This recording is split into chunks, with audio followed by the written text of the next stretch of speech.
बहू और बेटी समान पारिवारिक कहानी। माँ, मैं बहुत थक गई हूँ घर संभालते संभालते। यहाँ मेरी थकान किसी को नजर नहीं आती। कुछ दिन आराम करना चाहती हूँ।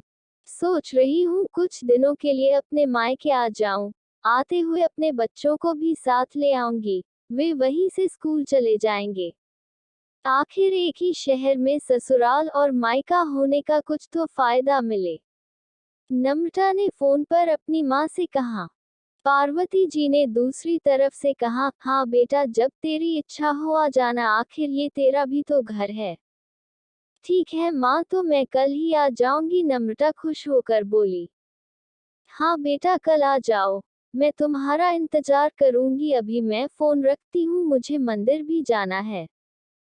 पार्वती जी ने फोन रख दिया और सीधे किचन में गई।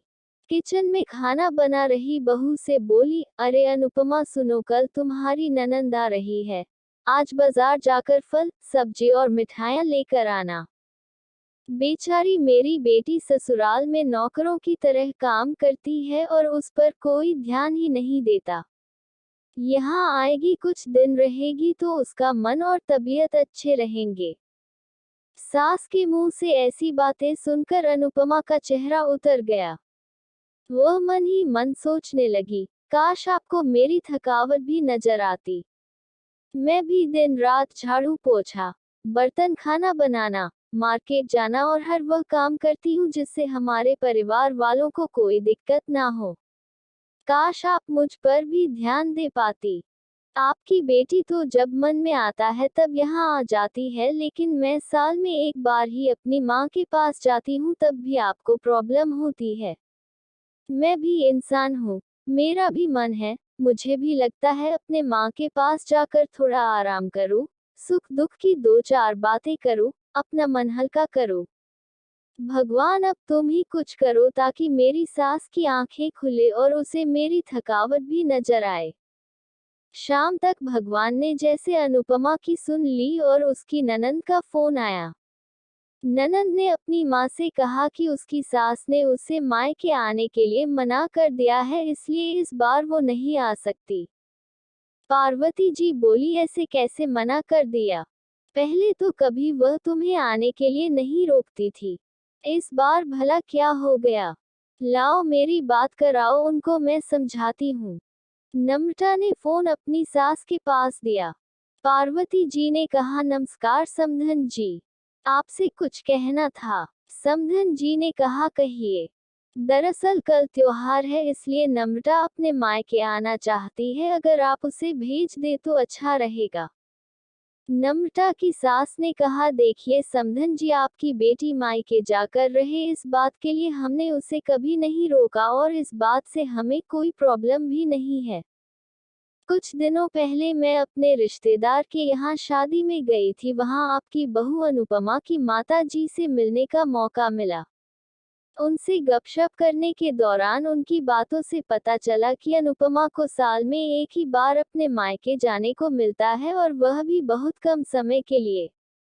मुझे लगता है आपको पहले अनुपमा को उसके मायके भेज देना चाहिए और वह जब मायके होकर आ जाएगी तो मैं नम्रता को आपके पास भेज दूंगी।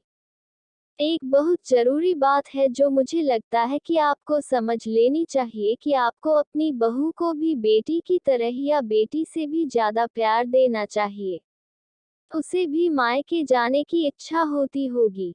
हो सकता है नम्रता के वहां आने से उसकी आवभगत करने के लिए आप उसे उसके मायके नहीं भेजती होंगी, या फिर वह आपसे कुछ कहने से भी डरती हो।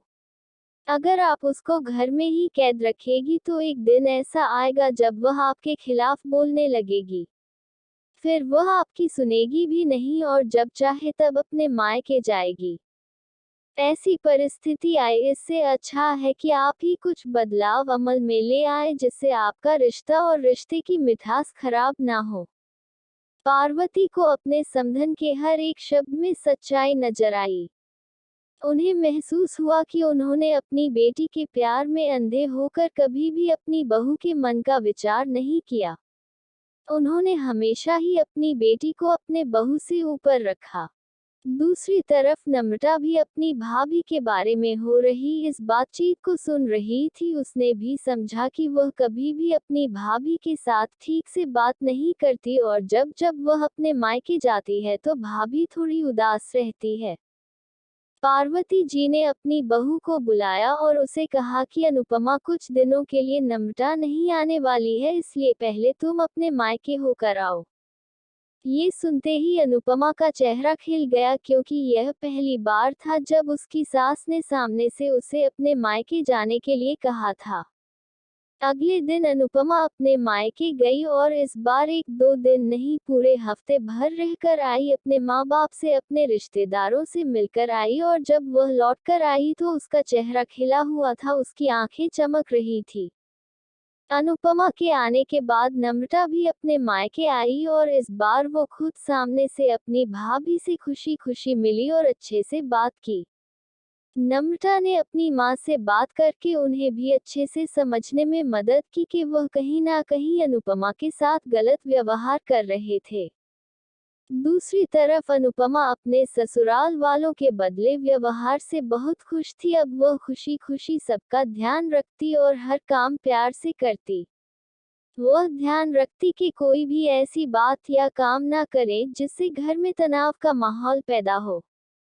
पार्वती जी अपनी बहू को खुद ही समय समय पर मायके भेज दिया करती।